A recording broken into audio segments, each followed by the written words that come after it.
एक राजा था, उसके 4 बेटे थे। एक दिन राजा ने उन्हें बुलाकर कहा, जाओ किसी धर्मात्मा को खोज लाओ, जो सबसे बड़े धर्मात्मा को लाएगा मैं उसी को गद्दी पर बिठा दूंगा। चारों लड़के चले गए। कुछ दिन बाद बड़ा लड़का लौटा। वो अपने साथ एक सेठ को लाया था। उसने राजा से कहा, यह सेठ जी खूब दान पुण्य करते हैं। इन्होंने मंदिर बनवाए हैं, तालाब खुदवाए हैं, प्याऊ लगवाए हैं, नित्य साधु संतों को भोजन करवाते हैं। राजा ने उनका सत्कार किया और वह चले गए। इसके बाद दूसरा लड़का एक दुबले पतले ब्राह्मण को लाया। बोला, इन्होंने चारों धामों और 7 पीढ़ियों की पैदल यात्रा की है, व्रत करते हैं और झूठ नहीं बोलते। राजा ने उन्हें भी दक्षिणा देकर विदा किया। फिर तीसरा लड़का एक और साधु को लेकर आया। आते ही साधु ने आसन लगाया और आंखें बंद करके ध्यान करने लगा। लड़के ने कहा, यह बड़े तपस्वी हैं, रात दिन में सिर्फ एक बार खाते हैं और वह भी धूप गर्मी में पंचाग्नि तापते हैं, जाड़ों में शीतल जल में खड़े होते हैं। राजा ने उनका स्वागत किया, तत्पश्चात वे भी प्रस्थान कर गए। चौथा लड़का जब लौटा तो अपने साथ मैले कुचले कपड़े पहने एक देहाती को लाया। बोला, यह एक कुत्ते के घाव धो रहे थे, मैं इन्हें नहीं जानता, आप ही पूछ लीजिए कि यह धर्मात्मा है या नहीं। राजा ने पूछा, क्या तुम धर्म कर्म करते हो? वह बोला, मैं अनपढ़ हूँ, धर्म कर्म क्या होता है नहीं जानता। कोई बीमार होता है तो सेवा कर देता हूँ, कोई मांगता है तो अन्न दे देता हूँ। राजा ने कहा, यही सबसे बड़ा धर्मात्मा है। सबसे बड़ा धर्म बिना किसी इच्छा के असहायों की सेवा करना है।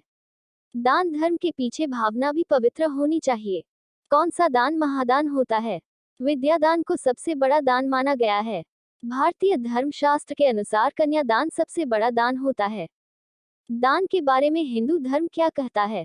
दाना का अर्थ है देना और सेवा का अर्थ है निस्वार्थ सेवा।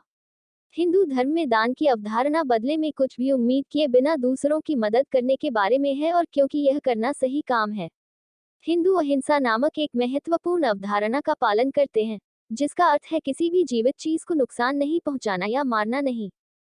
क्या दान करने से क्या फल मिलता है? मान्यता है कि दान देने से पुण्य कर्मों में वृद्धि होती है और दान का फल आपको केवल इस जन्म ही नहीं बल्कि कई जन्मों तक भी मिलता है। यहाँ तक कि मरने के बाद भी दिए गए दान का फल प्राप्त होता है और स्वर्ग में स्थान प्राप्त होता है। वही दान दक्षिणा करने से भगवान भी प्रसन्न होते हैं।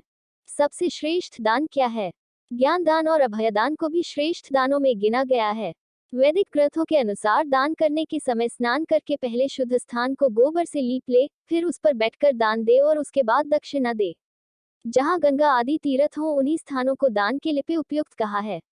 इन स्थानों पर गाय, तिल, जमीन और सुवर्ण आदि का दान करना चाहिए। कौन सा दान नहीं देना चाहिए?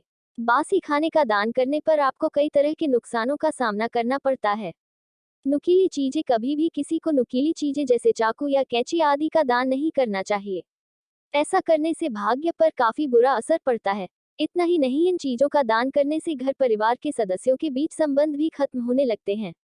क्या दान करने से धन बढ़ता है? दान करने से धन घटता नहीं है बल्कि और बढ़ता है। जिस तरह धान का एक बीज धरती में गिरता है तो भगवान उसे एक दाना के बदले आपको कई गुना फल देता है। उत्तम दान क्या है? चाणक्य नीति के अनुसार शास्त्रों में विद्या दान, भूदान, अन्नदान, कन्यादान और गोदान को सर्वोत्तम दान की श्रेणी में रखा गया है।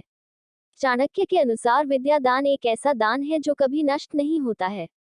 क्या चावल का दान करना चाहिए? ज्योतिषियों की माने तो गुरुवार के दिन चावल का दान नहीं करना चाहिए। ऐसा करने से आर्थिक नुकसान होता है। अगर किसी कारणवश चावल का दान करना ही है तो हल्दी गांठी वाली डालकर दान करें।